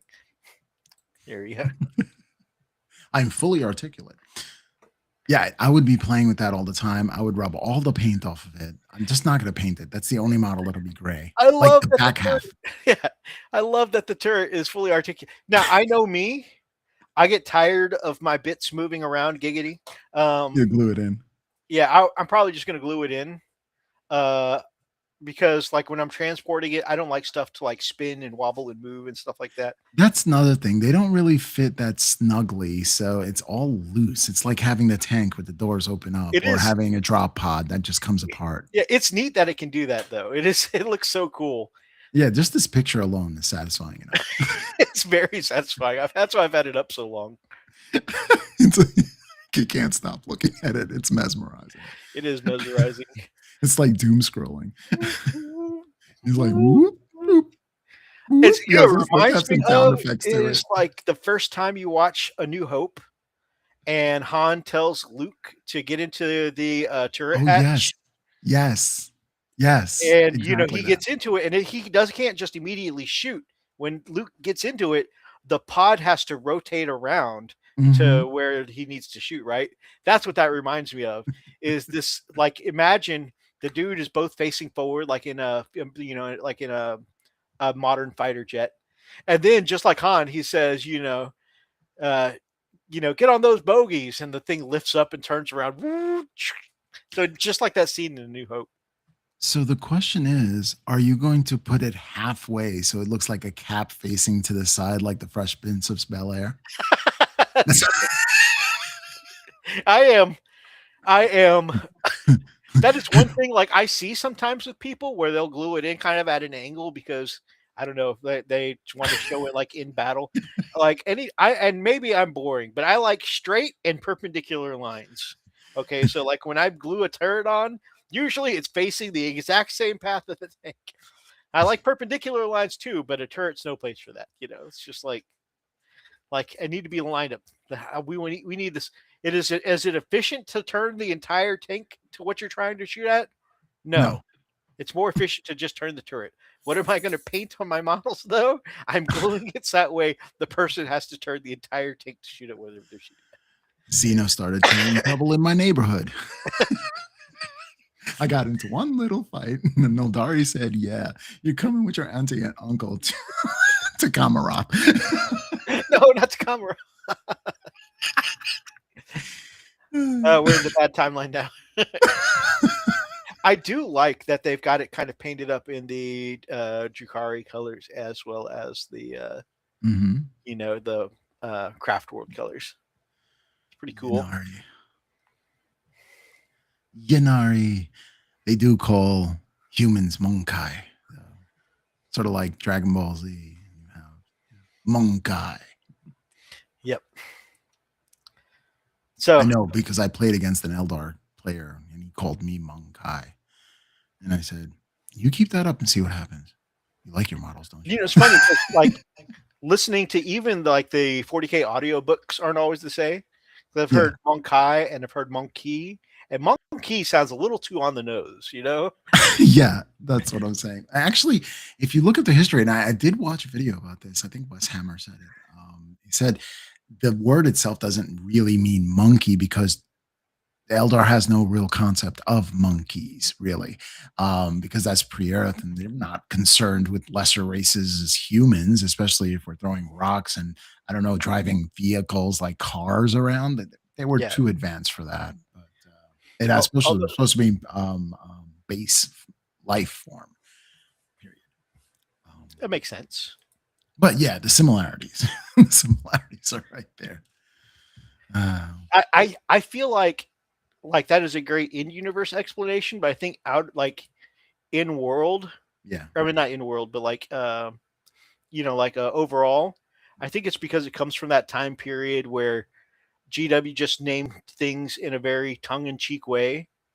Like from one of the interviews I heard that when they named like Abaddon the Despoiler, it Yeah. wasn't because they were going by the demonic name uh, Abaddon. They were going for the fact that he's the big bad guy. He's Abaddon, and that's why the voice actors pronounce it that way, like Abaddon, like a bad guy. He's Abaddon. I mean, if they have a if they have a Mephistopheles and they call it Mephistopheles, I'm not gonna go Bahamut. Like no.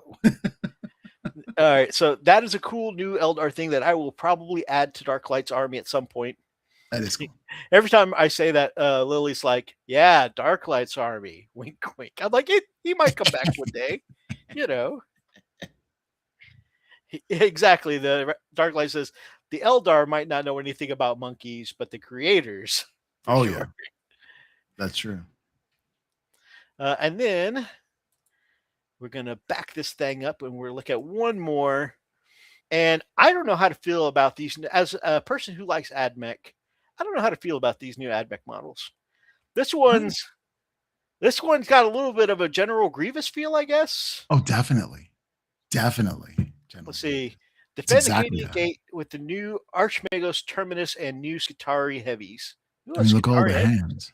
Yeah, yeah. Yeah, These are and the bottom here, like the legs here, yeah. and the robe, kind of looks like if you had like I don't know, almost like an insect thorax, Mhm. with Yeah. some very insect-like legs, but then you Mhm. had like in the same kind of insecty kind of look, but like in a General Grievous kind of way here.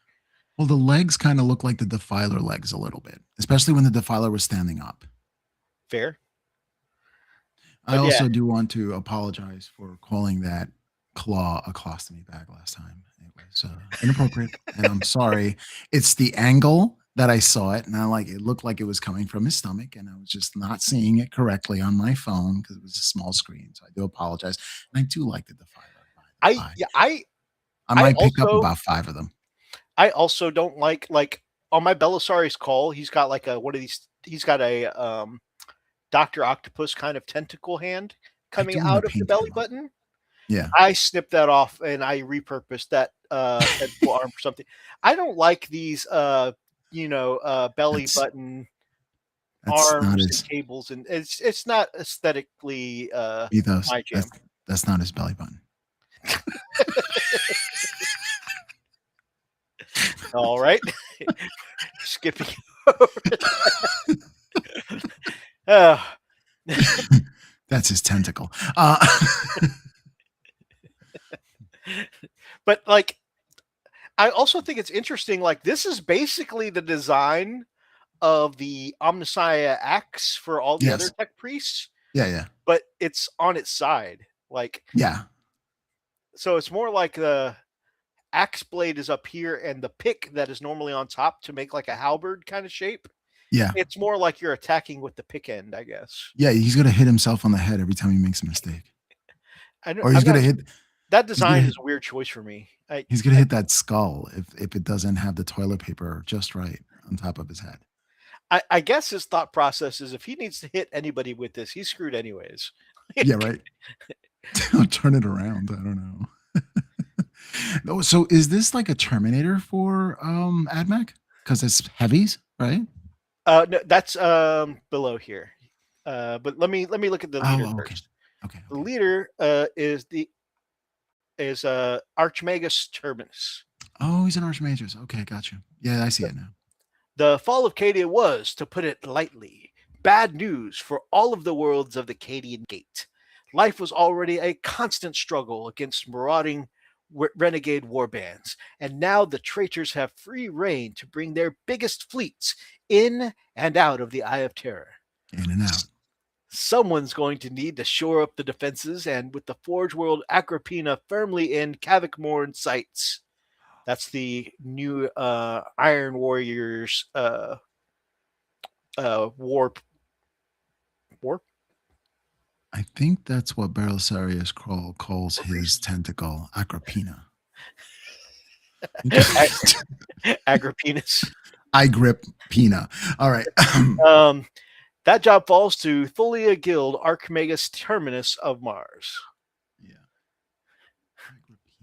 Agrippina. All tech priests who rise to the rank of Dominus come to master their particular fields of study, and for gold, that field is war. Oh, she is a. Whoa, what? Wait. That's a she? Yep, that's a she. There it is. It's happening. I mean, there have always been ladies in the Admech, though. I mean, yeah. I mean, just like the Adeptus Custodians, of course. Let me rephrase that. There have always been female tech priests in the written works of the Admech. I mean, if you look carefully, she should back that thing up. Look at that. she got it going on back there. Anyway. Girl, that thorax is thick. Pulled out the C's for that one. Oh, okay. Okay. The subcult of the Adeptus Mechanicus that reveres the Omnissiah as an avatar of destruction, who has spent hundreds of years crafting herself and her forces into the purest expression of divine wrath, augmenting her aging flesh with blessed steel until she towered over her peers. She believes that the machine god himself has made her his instrument for the efficient conduct of war, and scorns those like Belisarius Call, who waste valuable time and resources on diplomacy and experimentation when they could just be blowing up heretics to pieces instead.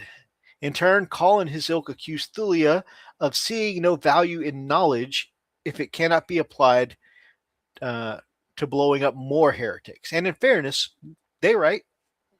I mean, yeah. Belisarius Crawl is like, yeah, I You have know an what? Agrippina Now to that play. you've said it, I can't unsee a bustle here, she, like a she, like a she got Wild drunk West in that bustle. trunk, man. Yeah. She got drunk in that trunk. Let me finish this though. Not all Archmage's Terminus would dispute those assertions, as she sees her single minded obsession with warfare as just another optimization granted by the Omnissiah. If he didn't want her to slaughter traitors like Xenos by the thousands, why did he make them so easy to kill? While many of her peers find Thula Gould distasteful company, at best, she is beloved by the Skitarii, who view her as Vox Dia, the living emitter of the God Machine's word. They adore her for her unceasing pursuit of victory, and often seized by unstoppable armored legions crowned by heavy Hastari infantry. And there they are. Now, before we move on to those, I got to say, with her background about her being completely dedicated to war and, the destruction of heretics, Yeah, A, maybe she does know how to use that staff pretty decently. And B, that cannon had better be pretty badass. I Like, mean, yeah. that's got to be something. It Does that looks not? like the cannon from a smaller version of the cannons from Canis Rex model. Looks like a bustle. She almost got the S-shaped. Yeah, spine right. going She on. got the S-shaped spine of a bustle there. Yeah. Oh Okay. yeah, I thought, Lily might get on to me for making a semi-sexist comment, but she agrees. It looks like a bustle. Totally. it does. Also, is that Agrippina? Now, Agrippina is the world at which Oh. is the world at which their forge lives on. Oh. Okay. And I renamed it as Belisarius Crawl's appendage. Huh?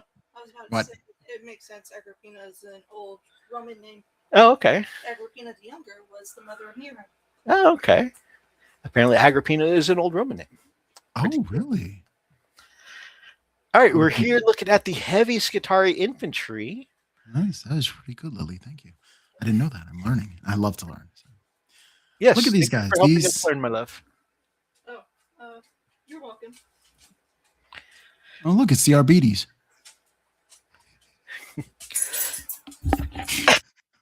A little bit. Oh, I think the helmet is kind of similar. Yeah. I do have some of the regular Skitarii guys, and I can definitely see where these would be like a beefier heavy weapons version of those Skitarii guys. I love that they have shoulder mounted cannons in addition to the big cannons they're holding. Yeah, that's pretty cool. Actually, I like the dude with the sword, but he skipped leg day. So Yeah, they did. But he looks cool. He's still drawing dramatic. very cool and very dramatic. I do like that how dramatic the new sculpture everything is. Yeah. Yeah, they did a good job. Oh, look, you have a different weapon loadout for the shoulder cannon. Yeah, these looks like neutron lasers, which are like the slightly better last cannon equivalents for Admech. Is that a variation of Jimmy? Yes, yeah. Oh. No, Jimmy invented the neutron laser. Oh, right. That's right. The Hastari are a vital element of blah, blah, blah, blah, blah. English. Hastari are a vital element of the Skitarii macroclades that combine the heavy firepower of much larger machines with armored cyborg bodies modified to carry such destructive weapons to the front lines. Their right arms are replaced with gyroscopically stabilized gun mounts wired directly into their cortical circuits, giving them uncanny accuracy at the cost of needing advanced backpack generators that are as heavy as they are difficult to manufacture. Huh. So their weapon pivots on a roller back and forth. Oh, yeah. So it sweeps. Yeah, that's pretty neat. Gyroscopic. Those clad designs, Ascari exterminators carry vicious eradication casters that project expanding cones of lethal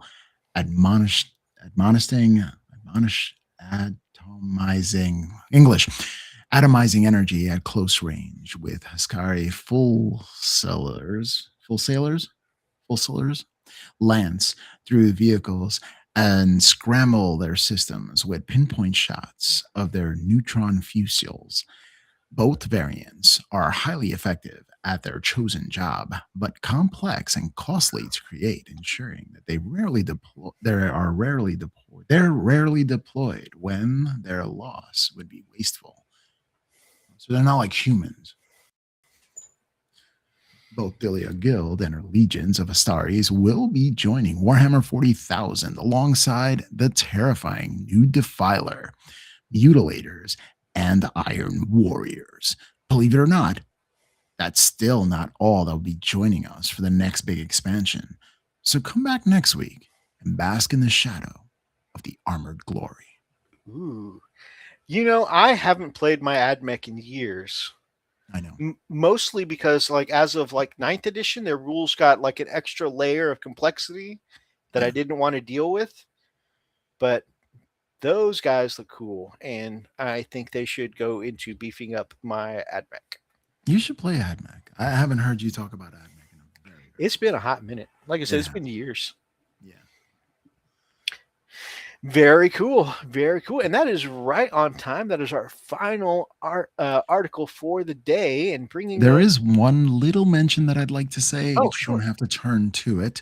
There's a book coming out about Ghazghkull Thraka, the warlords of the world. And I think that's an indication that 11th edition is also having orc goodness, because usually when you have a book come out right before a release, it usually has something to do with that. But that's just me.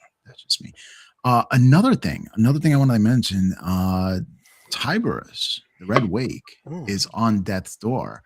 And you know what happened to Ragnar Blackmane when he was on death's door, right? He got Primaris. You think they'll give him rules again? You think he'll bring him back? Oh, if there was Cacardons, I might be tempted. Okay, so if you went Carcharodons, how many just Space Marine legions would that put you up to? Give me a second, and I will tell you Processing. exactly. Okay, I'll tell you exactly. So just Space Marine, right? I have Black Templars, Dark Angels, Grey Knights, Iron Hands, Space Wolves, and that's it. So I got five. Yeah. Glamour, good to see you. Was I remember that commercial. Although Raven Guard is tickling my fancy, and then I might drop Iron Hands and just convert to Raven Guard. I don't know. I might. That's fair. It's fair. Or Cacardons if there's a release. Or Cacardons. But still, it's just that would you, if you did Cacardons, would you go for all the Samoan style tribal tattoos and stuff like that? Definitely. Oh, nice. Absolutely. But I don't think I would do it in white. That's the only thing. That's the only difference that I don't want. I don't want to do it in white. I would rather do those symbols in black. So having something and having those symbols in black would be kind of cool. Now, that being said, I would do Cacardons a little differently, because I wouldn't do them all gray. I would do them like white gray mix, maybe something like that. So it looks like great whites. That makes sense. Yeah. So that way you could push the shadows a little deeper. Right. But also because the black tribal markings would stand out a lot better. Exactly. Okay. That's cool. Yeah. That would be fun. I mean, I would experiment with it. Maybe I'll make a couple of Cacardons out of any extra models that the store gives me. Those free models that the GW store gives you. Oh, yeah. Did you grab one of the free NIDs this month? I didn't. I didn't go out for it either. No, because every time I go there, I wind up getting dice and other stuff, and before you know it, I also I just didn't make time because I was doing other stuff to go to the shop. But also, I felt like if I got just the one free little Tyrannid, future Mythos might try and use that as an excuse to grab more NIDs. I mean, Then and then I would be like, well, now I have a small force of nids, Maybe I'll grow them to a combat patrol, and then maybe. And no. We're gonna. I'm saying we're not gonna do that. I say right. that's why Mythos didn't get the free Tyranid this I'm the good influence. Don't do that. As if I have any authority. I have too many future projects already. Too many future projects. But all right, so to round out the night for me, next on my list of things to do for these Space Wolves is I'm going to do all the tiny little accents and details, all the little bits of gold and the green little gems and the fangs, the talismans, stuff like that, and the basing. And of course, I still need to do the helmets or the heads. And then will be the very laborious task of panel lining everything. And I used the marker for the blood claws. So those first 11 minis. And while I like it, I feel like because I keep dry tipping on those, I might just go back to a brush for these ones and see which version I like better. Yeah. I mean, oil wash, pin washes are nice. Now you got to do it. No. We're staying away from the nids. Yeah, the only nids I have is for the starter box, Leviathan. Oh yeah, the Leviathan. I don't need that anymore. I don't know. I don't think I'm going to get any. I would have gotten more because I've tried to get the Battle Force box that had the Necrolictor, the big one. I forgot what it's called. But that sold out. And then on eBay, it was like 3 times the price. And I'm like, there's no way. There's no way. Right. Neurolictor or something like that. I think that's the one, the big one. But no. And a Hive Tyrant. They had a different Hive Tyrant in there. And I was like, if I can get that box, then I'll start Nids. But I couldn't get the box, so oh well. It's the same thing with Fulgrim. If I can get the box with Fulgrim in it, then I'll start that faction. I'll start the Emperor's Children. And that fell through. So that's how I collect armies. Dry tipping. Exactly. I don't have any problem getting moisture. It's not that it's not it's just, it happens to everybody. It never happens. Anyways. I'm going to wash my ears out with acid now. Thank you very much. All right, before we go, I want to say a big happy birthday. Everybody wish Brother Rob a happy birthday. It's tomorrow. So everybody show him lots of love and lots of big birthday wishes. May this next year, brother, be full of happiness and success for you this coming year. And may that include your Nova Open painting entry, because you're going to be painting. And Brother Rob doesn't play. Brother Rob says, first time at a painting competition, I'm going against the best in the world, like Sam Lentz and, all the others. Came close. I was 4th. I wanted 3rd, but I got 4th. So, yeah, I that is part of all the huge amounts of love, happiness, and success that I wish you for this next birthday year, brother. Thank you. So, may you have an amazing birthday weekend too. In fact, like some of the ladies I used to work with, may you have an entire happy birthday month. Take the whole month. Some ladies I know, they like to celebrate the whole month. And those people, I tell them, why don't you just have a birthday year? Just always your birthday. Perpetually. Why not? All right, Brother Rob, any closing thoughts? I'm so sorry you caught us at the end of our new time slot. I apologize. Oh, I'm so sorry. And that's my fault because I have to go to sleep at a reasonable hour.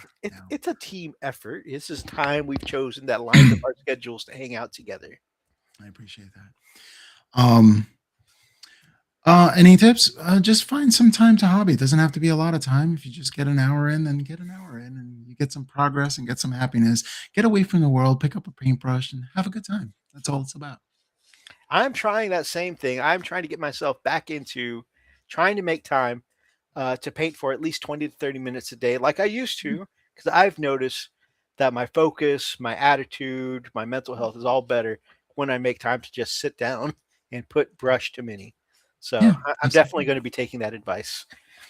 If you guys liked tonight's episode, please make sure that you grab up an axe and smash that like button in the name of the Emperor.